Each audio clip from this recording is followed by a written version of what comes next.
एक दिन निम्मो नाम का एक चोर गहनों की दुकान से चोरी करके जा रहा था।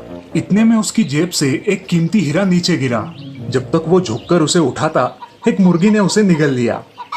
अरे रुको, मेरा हीरा! हे मुर्गी, रुक! निम्मो चिल्लाते हुए मुर्गी को पकड़ने के लिए उसके पीछे भागने लगा। मुर्गी गली में और तेजी से भागने लगी। निम्मो भी उसके पीछे भागने लगा। मुर्गी एक हिंडोले पर चढ़ गई। निम्मो भी हिंडोले का चक्कर लगाने लगा। जब वो थककर एक जगह रुक गया, तब मुर्गी घूमते घूमते उसके पास आई। निम्मो ने झपट मार के उसे पकड़ लिया। लो डेक्कन क्वीन, आखिर तुम्हें पकड़ ही लिया।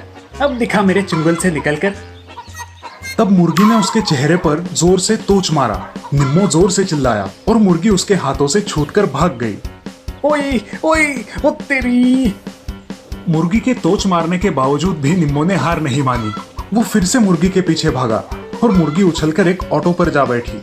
ऑटो स्टार्ट होकर वहां से निकल पड़ी। हैं? ये ऑटो कैसे शुरू हो गई? अब क्या करूं? ओह, साइकिल! निम्मो तुरंत वहां खड़ी एक साइकिल पर चढ़कर उसका पीछा करने लगा। उसने तेजी से साइकिल चला के उस ऑटो को पकड़ा। तभी उस ऑटो पर बैठे एक कुत्ते ने निम्मो के हाथ को जोर से काट लिया। अयो, अरे रे! चिल्लाते हुए निम्मो ने कैसे तैसे अपना हाथ छुड़ा लिया। वो ऑटो एक चिकन शॉप पर जा रुकी। निम्मो भी साइकिल पर जाकर वहां उतरा। उस चिकन शॉप का मालिक मुर्गी को देखकर कहने लगा, अरे कहाँ घूम कर आई हो मेरी डेक्कन क्वीन? तुम्हें सवेरे से ढूंढ रहा हूँ। ये कहकर उसने मुर्गी को पकड़ा और उसे अपने गोडाउन में डाल दिया। निम्मो ने छुपके से जाकर गोडाउन की खिड़की से झांक कर देखा। वहां बहुत सारी मुर्गियां थी। हे भगवान, अब इसमें से हीरा निकलने वाली मुर्गी कौन सी है? निम्मो परेशान हो जाता है। इतने में वो मालिक गोडाउन को बंद करके वहां से चला गया। अगले दिन निम्मो उसकी प्रतीक्षा कर रहा था कि कब वो चिकन का गोडाउन खोलेंगे। मालिक ने शाम को दुकान खोला। निम्मो तिलमिलाता हुआ वहां आया। ये क्या, आपने सुबह से दुकान क्यों नहीं खोला? अरे भाई, ये मेरे लिए पार्ट टाइम बिजनेस है। मैं ऑफिस से लौट के शाम को सिर्फ 1 घंटे के लिए दुकान खोलता हूँ। जितनी मुर्गी बिक जाए उतना बेचता हूँ। इतने में वहां एक आदमी मुर्गी खरीदने आया। भाई साहब, एक अच्छी वाली मुर्गी देना। हाँ, 5 मिनट रुकिए। मालिक ने एक मुर्गी को पकड़ा और तभी निम्मो के मन में विचार आया। ओह, अगर ये मेरी हीरे वाली मुर्गी होगी तो? ये सोचकर निम्मो उस मुर्गी को खरीद लेता है। ऐसे ही एक एक करके निम्मो सारी मुर्गियां खरीदता है और उन्हें कटवाता है, लेकिन उसे उसका हीरा नहीं मिलता। ओह, अब क्या करूं? देखिए, मुझे ये मुर्गियां पसंद नहीं आई है। मैं कल फिर आऊंगा और मुर्गियां खरीदूंगा। निम्मो का अजीब बर्ताव देख के दुकान मालिक अचरज में पड़ता है। क्या अजीब आदमी है, लगता है सठिया गया है। निम्मो हर रोज उस दुकान में आकर किसी और को मुर्गी खरीदने नहीं देता था और मुर्गियों को कटवा के उनमें हीरा ढूंढता था। आज जरा देर हो गई, किसी को मुर्गी नहीं बेची ना? किसी को नहीं बेचा, पर साहब बिरयानी बना रहे हैं तो उनको मुर्गी मुफ्त में दे दिया। निम्मो ने तुरंत वहां बची हुई मुर्गियों को कटवाया, लेकिन उनमें हीरा नहीं मिला। यानी जो मुर्गी साहब लेके गए, उस मुर्गी ने हीरा निगला होगा। यहाँ साहब की पत्नी ने उस मुर्गी को काटकर बिरयानी बनाई। तभी निम्मो दाढ़ी मूछ लगाकर भेष बदलकर उनके घर आया। जी, आप कौन हैं?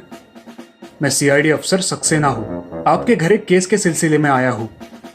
वो हीरे की चोरी का केस है ना? यकीनन ये उस निम्मो ने ही किया होगा। एक बार बस हाथ आ जाए, उसे जिंदगी भर जेल में ही सड़ता रहना होगा।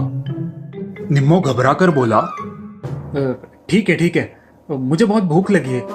बिरयानी हो तो खिलाइए ना। आप कैसे जानते हैं हमारे घर बिरयानी बनी है? ठीक है, आइए साथ में बैठ के खाते हैं बिरयानी। दोनों डाइनिंग टेबल पर बैठते हैं। साहब की पत्नी बिरयानी के बर्तन लेकर वहां आती है।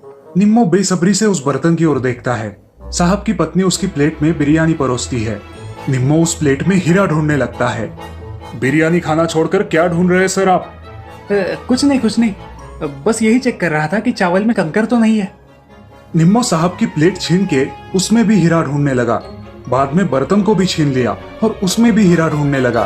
तभी साहब की पत्नी बोली, अजी मैं बताना भूल गई, जब चिकन को काटा तो उसमें से ये चमकता हुआ पत्थर मिला। हीरे को देखते ही निम्मो खुश हुआ।